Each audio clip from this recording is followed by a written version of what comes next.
Sir actually मेरे को कई सालों से, तो मैं नोटिस कर रहा हूँ पिछले 10-12 सालों से कि मेरी जो राइट नॉस्ट्रल है इसमें डेविएटेड सेप्टम है, तो यहाँ से बिल्कुल भी मेरे मैं ब्रीथ नहीं कर सकता। और बचपन से है ऐसा। किसी होम्योपैथी के डॉक्टर ने कहा था आपको बचपन से ही ठीक नहीं हो सकता, इसको आप एक्सेप्ट करो। तो और मुझे हेडेक भी रहता है, तो मुझे किसी योगा के, मैं कहीं पे जुड़ा था तो उन्होंने बताया था कि आपका हेडेक का रीजन इससे भी कनेक्टेड है, कि आपके यहाँ से प्राण नहीं जाते आपकी सूर्य नाड़ी से। तो सर मैं ये जानना चाहता हूँ इसका कोई सोल्यूशन है, और कितने टाइम में मैं इसको ठीक कर सकता हूँ, अगर अगर पॉसिबल है। आपके राइट नोस्टल से सांस नहीं आती क्या? नहीं मतलब यहाँ पर हड्डी बड़ी हुई है जो यहाँ पर है, तो उस वजह से यहाँ से सांस तो बिल्कुल बिल्कुल ही ब्लॉक है। कुछ मिनट्स के लिए दिन में कभी खुलती है, अदरवाइज नहीं। वो ब्लॉक नहीं है, वो उसकी वजह से नहीं है। आपके बॉडी में इम्बैलेंस है, अलाइनमेंट नहीं है आपके बॉडी का। डिविएटेड सेप्टम भी अलाइनमेंट का ही हिस्सा है। बॉडी का अलाइनमेंट अगर नहीं होगा तो सेप्टम डिविएट होके कितना रोकेगा सांस को? सांस तो फिर भी आएगी। अगर आपका अलाइनमेंट होगा तो सांस तो फिर भी आ जाएगी। तो इसको सपोर्ट किया जा सकता है। आप ये समझो कि कोई बहुत पतली अगर ओपनिंग है, उसमें भी अगर प्रेशर बढ़ा दो तो हवा ज्यादा आ जाएगी। ये पर जो सिंपल सी स्ट्रक्चरल चेंज लॉजिक है, है। क्या स्ट्रक्चर को रिवर्स किया जा सकता है कि जो बिल्कुल जो किया जा आगे सकता है। है। स्ट्रक्चर को रिवर्स क्यों नहीं किया जा सकता? और स्ट्रक्चरल इशू बहुत मेजर इशू नहीं होता।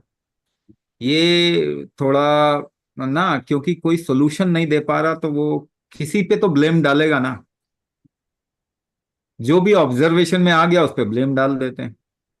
ऑब्जर्वेशन में आ गया सेप्टम डिविएटेड, मगर सेप्टम डिविएटेड तो बहुत कॉमन चीज है। ऐसी कोई बड़ी बात नहीं है जिसकी वजह से आपको प्रॉब्लम आना चाहिए। तो it's a part of alignment issue. Alignment करने पे और प्रेशर बिल्डअप करने पे ये बहुत आसानी से ठीक हो जाता है।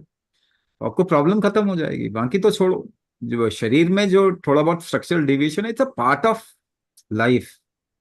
है ना, किसी के शरीर के अंदर सिस्ट होते हैं, कई बारी थोड़ी गांठें होती हैं, कई बारी हर्निया होता है, कई बारी स्पाइन जो है वो एक तरीके के शेप में होता है। बॉडी का पाँव का शेप अलग होता है लोगों का। ये तो पार्ट ऑफ नेचर है, पार्ट ऑफ बर्थ है। मगर उसकी वजह से प्रॉब्लम नहीं आते। वो तो हम मतलब ये एक बेकार का थॉट प्रोसेस है। ये भी वेस्ट से आया हुआ है कि ऐसा ही होना चाहिए स्टैंडर्डाइजेशन। ऐसा ही होना चाहिए, नहीं ऐसा नहीं होना चाहिए। हर तरीके के लोग होते हैं। है ना? तो आजकल तो डरा देते हैं, कुछ भी गांठ हो गई तो बोलेंगे कैंसर हो जाएगा। मगर गांठें तो पार्ट ऑफ बॉडी है। वो तो कैंसर कभी बिल्डअप नहीं हुआ, लाखों सालों में नहीं होता था कभी भी। आज ही होने लग गया है, क्योंकि आप शरीर को खराब कर रहे हैं तो उसके बाद शरीर में गड़बड़ियां होती हैं। बट डिविएटेड सेप्टम कोई बहुत बड़ी इशू नहीं है। It's a part of the body, body make का पार्ट है। अगर आप अलाइनमेंट अलाइनमेंट ठीक करेंगे और प्रेशर अगर आपके बॉडी का ठीक होगा तो कोई प्रॉब्लम नहीं है, वहां से सांस आएगी आपको। मतलब ओपनिंग अगर अभी कम है तो वो बढ़ भी सकती है, नॉर्मल पे आ सकती है, राइट? जितना जितना दूसरी तरफ है। देखो, वो तो वैसे भी आता है। आपके शरीर में लंग्स जो होते हैं वो कॉन्ट्रैक्ट करते हैं, एक्सपैंड करते हैं। जी। करते हैं ना?